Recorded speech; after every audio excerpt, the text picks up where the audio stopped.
In today's video, I'm going to be talking about how Steph Curry changed the NBA and how he changed basketball in general. So let's get down to it.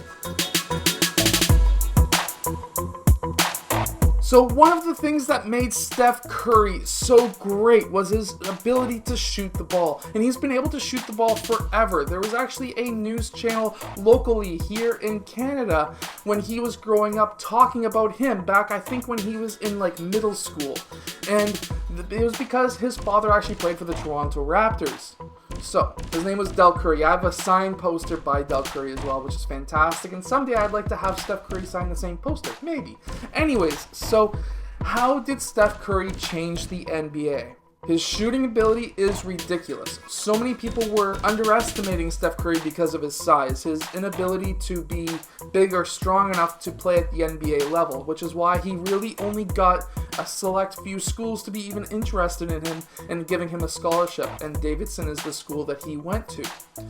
Now, when he came out of that school and went into the NBA, there was still a lot of coaches and teams who were saying, man, this guy is just not big enough, not strong enough. How is he going to be able to beat and be able to defend some of the stronger players in the NBA?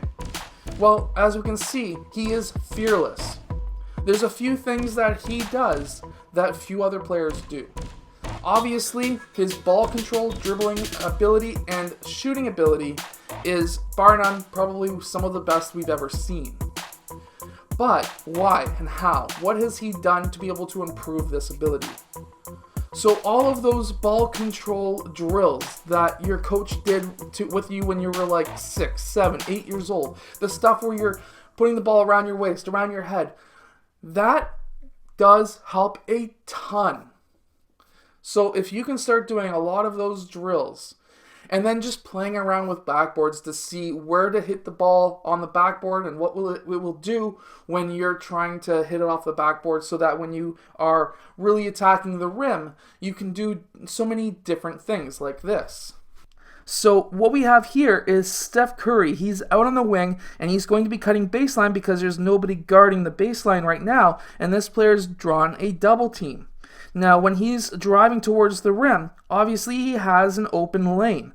This player notices that and passes over to Steph Curry. Now, Steph Curry is very smart. He catches that ball, and now he's able to take 2 steps. If he puts that ball down on the ground, he's lost it. So, he knows to attack the rim, you're not putting that ball down to dribble it. Now, when he attacks the rim, he goes body first into Luis Scola. Who remembers him? Anyways, so when he goes up for his shot, he knows where that backboard is. And he knows that if he hits it in certain areas, he's played around. He's probably taken 1 trillion shots in his entire life. He knows what's going to happen. So by just throwing the ball up, understanding if I hit it in this area of the backboard, it should pop in, and that's what happens.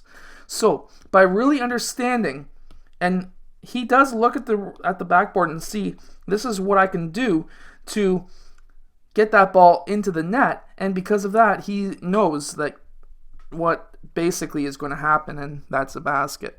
And here's another example of ball control and understanding what happens to the basketball after it hits the backboard. When he's driving to the rim here, he gets tripped up, and he just throws it up off the backboard. And he understands, and he probably practices very similar shots to this anyways, and because of that, he's able to hit it.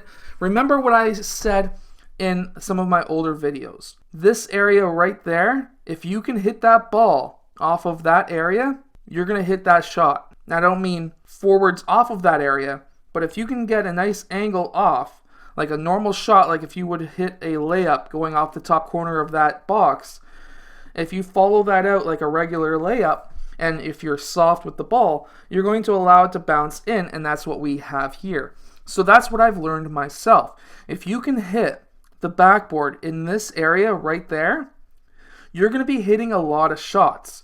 Now, the more farther out your shot is on this area of the backboard, the more spin or the more angle you're going to need to shoot from. So if you're shooting way up here, you need to put a lot of what's called English and pool, a lot of spin on that ball sideways to have it bounce over and go in. There's so many shots that I've made And I remember being in grade 8 hitting a reverse shot, and I went straight up with my shot because I knew I was going to get blocked if I hit it over here. And I spun it after I spun English on the ball to spin it left, and it went right into the net. And that's some of the skills that you can practice when you're just on the court yourself. So this is what I mean by ridiculous ball control. So when he's on a fast break, 3-on-1, maybe a 3-on-2, I guess you might be able to call it, and he goes around his back, and by going around his back on a fast break, it makes the defender think that he may be passing it over to that player. But instead, he brings it around and passes it back over to this player, in which case he's able to finish. And because of that, when he does that behind the back, he keeps his eyes forward, his head forward. He's able to see the whole court. That makes Kobe think that he's going to be passing it over here until that ball gets into this hand, in which case it means it's going to be going over towards that direction. And that's when Kobe gets confused, I guess you could say, and allows that dunk to happen. So now we've got Steph Curry and his amazing ball handling skills. This is another thing that has changed the NBA and how a lot of players think and look at dribbling the ball. Now, when Steph Curry has that ball, look, he is attacking, then he pulls back. He goes behind his back to pull back. Now, he does a quick shoulder fake in-out dribble to act like he's going to go in that direction, in which case he pulls back towards that left side. Now, when he pulls back from the in and out dribble, so he does in and out shoulder fake as well, then he crosses over, and then he does a hop step back, and now he's created an opening.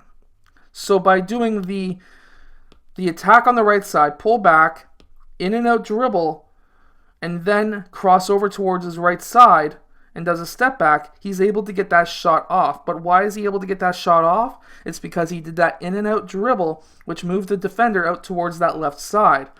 Now, he knows this defender is going to defend his shot still, has his hand up, but because his defender's over on this side, he knows that if he was to shoot left-handed, obviously he's a right-handed player, so he wouldn't be shooting left anyways. He might have a chance to be blocked, but because he's right-handed, he knows he's not going to get blocked because he's going to be able to get his shot off in time, and that's what happens. So if you're able to practice how that ball is able to bounce off the backboard and practice your ability to shoot from pretty much anywhere on the court and practice your ball handling skills every single day, and look up on Google, on YouTube, different moves that Steph Curry uses, different moves that Isaiah Thomas uses, different moves that Kyrie Irving uses. Don't necessarily go to the instructional videos, but just watch how they do it on the court themselves, and then go outside and imitate it. You don't necessarily need to have a basketball net like I do in my driveway. You can practice these moves in your driveway without a net. You can practice them in an empty parking lot. Obviously, you can go to a court, obviously, when this isolation stuff goes away. But just go out there and practice. Practice every single day. I hope that this video has helped you play more like Steph Curry and understand his game a little bit more. If it has, hit that like button, subscribe, and I'll see you guys in my next video.